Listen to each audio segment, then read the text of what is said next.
tidak hitung-hitungan. Dia kalau sedikit saja punya berkat, dia pasti diingatkan oleh Tuhan. Berbagi kepada orang yang lebih menderita, yang lebih susah. Walaupun nominalnya tidak seberapa, tapi kita bisa peka dengan pekerjaan dari Roh Kudus bahwa ada orang-orang di seputar kita, walaupun mungkin tidak Kristen, tapi kalau Tuhan ingatkan untuk kita berbagi, itu rahasia untuk kita diberkati oleh Tuhan. Itu rahasia untuk kita hidupnya lebih sejahtera di muka bumi. Dan itu ajaran Yesus yang paling mulia. Ada ajaran mengatakan begini, nabi-nabi agama apa saja, kalau kau ditangkap ini kiri, beri ini kanan. Ada yang mengajarkan begitu. Itu Tuhan Yesus.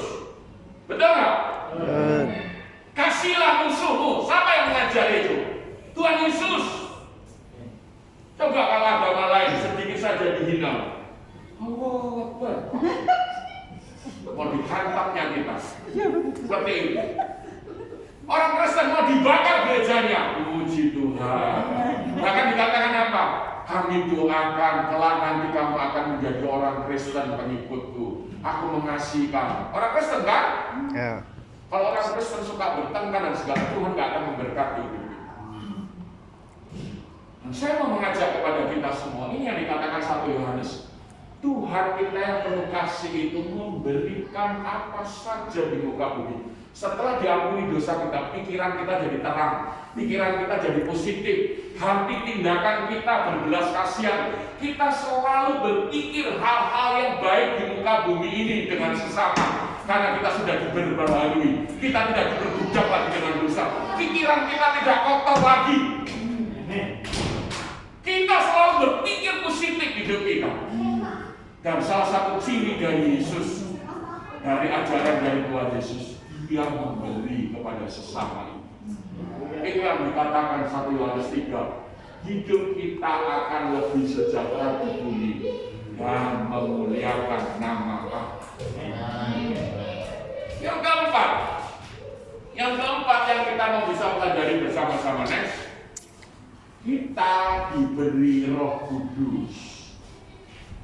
Itu hadiah manusia di muka bumi.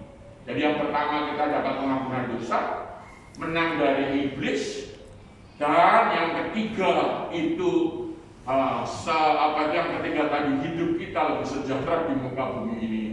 Dan yang keempat, saya dengan saudara diberi Roh Kudus. Dan pekerjaan dari Roh Kudus itu apa, Bapak Ibu Saudara-saudara? Mari kita akan baca 1 Yohanes 4 ayat 4. Jadi Roh Kudus kalau berbicara tentang kasih Allah, bukan hanya berbahasa roh saja, tetapi Roh Kudus dalam pekerjaan tentang kasih Allah di muka bumi ini. 1 Yohanes 4 ayat 4. Kamu berasal dari Allah anak-anakku, dan kamu telah mengalahkan nabi-nabi palsu itu. Perhatikan. Sebab roh yang ada di dalam kamu lebih besar daripada roh yang ada di dalam dunia. Apa tugas pekerjaan Roh Kudus di muka bumi ini? Kalau kita belajar salah satunya, yaitu apa? Untuk mengatasi kejahatan. Untuk mengatasi kejahatan di dalam dunia ini. Untuk mengatasi yang namanya dosa. Untuk mengalahkan iblis. Untuk mengalahkan godaan. Untuk sanggup melalui kesusahan. Untuk sanggup melalui penganiayaan. Untuk sanggup menjalani hidup ini secara realistis dan berjiwa besar. Itu dimulai dari apa? Dimulai dari Roh Kudus yang tinggal di dalam diri kita. Jadi Roh Kudus tidak hanya sekedar bahasa roh. Roh Kudus tidak hanya bersukacita menyanyi, kita penuh dengan Roh Kudus bisa menyanyi. Roh Kudus, orang di Malaysia suka ajaran sekarang tumbang-tumbang. Tahu? Dipegang langsung tumbang. Dipegang lagi. Saya takut ini gegar otak. Begini tumbang.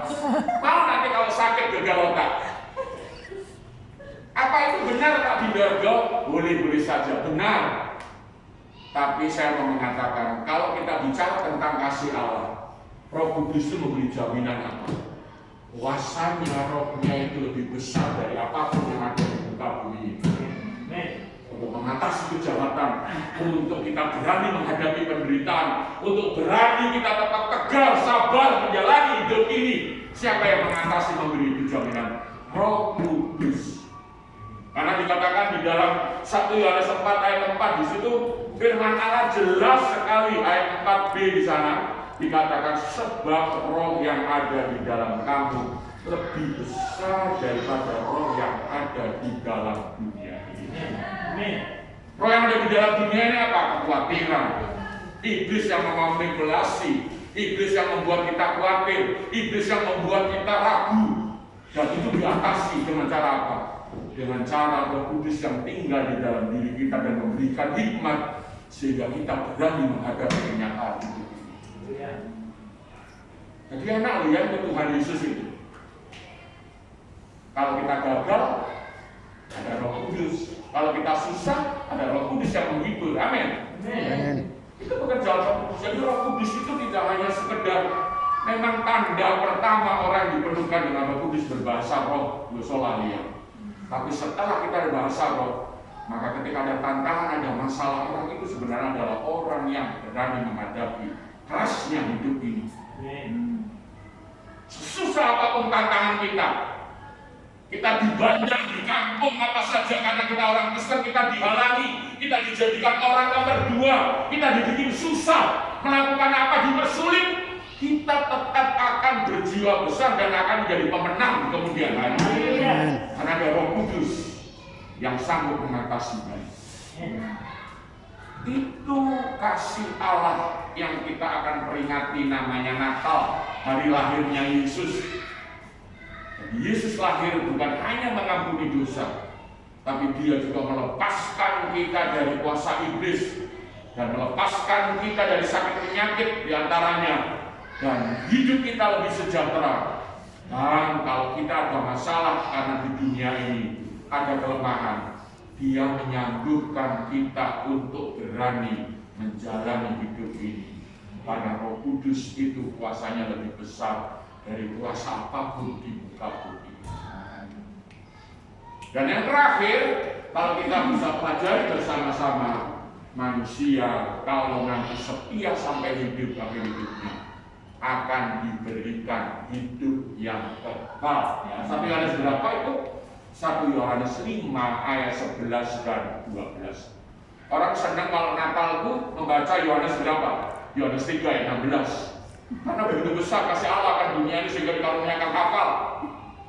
Kita senang membaca itu. Tapi kalau saudara belajar lebih utuh tentang kasih Allah, inilah 1 Yohanes 5 ayat 11 dan 12. Jelas sekali di situ. Saya akan bacakan 1 Yohanes 5 ayat 11 dan 12. Dan inilah kesaksian itu. Perhatikan. Allah telah mengaruniakan hidup yang kekal kepada kita, dan hidup itu ada di dalam Anaknya. Barang siapa memiliki anak, ia memiliki hidup. Barang siapa tidak memiliki anak, ia tidak memiliki hidup. Kalau kita memiliki Yesus, dan Yesus kita pegang di dalam segala kehidupan kita akan memperoleh hidup kekal. Tapi orang di muka bumi sebaik apapun, kalau tidak memiliki anak yaitu Yesus Kristus, mereka akan binasa dan menuju kepada yang namanya kebinasaan. Dan itu adalah wujud kasih Allah yang diberikan kepada manusia di muka bumi. Orang Kristen itu adalah orang yang sangat bahagia. Karena apa? Kita semua sebenarnya binasa. Kita semua sebenarnya masuk neraka. Tapi Allah itu dengan kasihnya mendekati manusia. Datang ke dunia ini jadi manusia. Kalau orang Hindu, karena saya besar di lingkungan orang Hindu di Bali, orang Hindu punya kepercayaan apapun ini. Dewa itu mau jadi apa saja bisa. Mau jadi singa, mau jadi apa saja. Dewa itu sakti, dewa itu kuat perkasa. Sama dengan kita sebenarnya. Allah mau jadi apa saja bisa. Dan Allah karena mencintai manusia, Allah harus jadi manusia. Hanya beda saya itu apa? Tidak ada dosa di dalam dirinya Yesus. Tapi dia turut merasakan juga kelemahan-kelemahan kita. Dan salah satu kekalahan dari manusia yaitu apa? Dikalahkan oleh iblis. akan masuk neraka. Dan manusia perlu dengan cara apa? Satu-satunya cara untuk manusia memperoleh pengampunan dosa, menang dari iblis, diberikan kesembuhan dari sakit penyakit, dan manusia hidupnya lebih sejahtera sampai menikmati hidup kekal. Caranya Allah harus mengorbankan ya anaknya Yesus menjadi juru selamat bagi umat manusia. Dan orang-orang itu harus percaya dengan nama itu, maka akan memperoleh yang namanya kelepasan dan menerima berkat sampai mati nanti, hidup yang kekal diterima oleh kita. Orang Kristen itu hebat ya, overconfident. Orang Kristen itu percaya diri, kadang-kadang agak sombong, arogan, nggak pernah ke gereja, tapi kalau mati telah pulang ke rumah Bapa, yakin surga. Coba kalau saudara kita Muslim, ada tulisannya apa? Innalillahi wa inna ilaihi raji'un. Ada kata-kata berikutnya, kiranya diterima di sisi Allah. Tidak yakin. Tapi kalau orang Kristen, ketika mati, dia akan mengatakan, saya ada di pangkuan Bapa di surga. Karena Yesus mengatakan, akulah jalan, kebenaran, dan hidup. Tidak ada seorang pun sampai kepada Bapa kalau tidak melalui aku. Yohanes 14 ayat 6. Dan keselamatan di muka bumi ini hanya melalui yang namanya Yesus Kristus. Jadi kita percaya hidup kita berubah bukan karena kebaikan kita, bukan karena amal kita, bukan karena kesalehan kita, tetapi karena apa? Karena kita menyadari diri kita orang berdosa dan kita harus datang kepada Tuhan bahwa saya orang berdosa. Saya adalah orang yang dimurkai Allah. Saya adalah budaknya iblis. Saya adalah orang-orang yang menerima yang namanya kutuk. Tetapi karena Yesus yang kami percaya itu, maka saya menerima pengampunan dosa. Kiranya Tuhan akan memberkati kita semua, menolong memberikan pengertian, dan dengan kepercayaan, dengan pengertian yang benar, kita bisa merayakan Natal. Oh begitu toh acara Natal itu. Natal itu Yesus yang menjadi manusia itu lahir di muka bumi, memberi seperti itu bagi siapa saja yang mau percaya kepadanya. Dan ini tugas kita kemudian hari itu apa? Bawa jiwa. Siapa saja di muka bumi sebaik apapun, dia tidak akan sampai kepada yang namanya surga. Kalau tidak dilandasi untuk kita kenalkan yang namanya Yesus supaya manusia percaya wujud dari kasih Allah, percaya kepada Yesus Kristus. Mari kita berdoa, Tuhan memberkati kita. Haleluya. Haleluya. Terima kasih. Mari kita berdiri bersama. Terima kasih. Terpujilah nama. Haleluya. Terima kasih. Haleluya.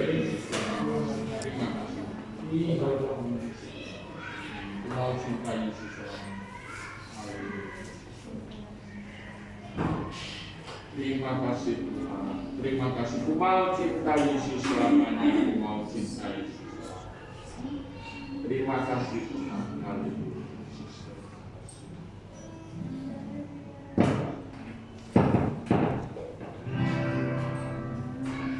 Ku mau cinta Yesus selamanya.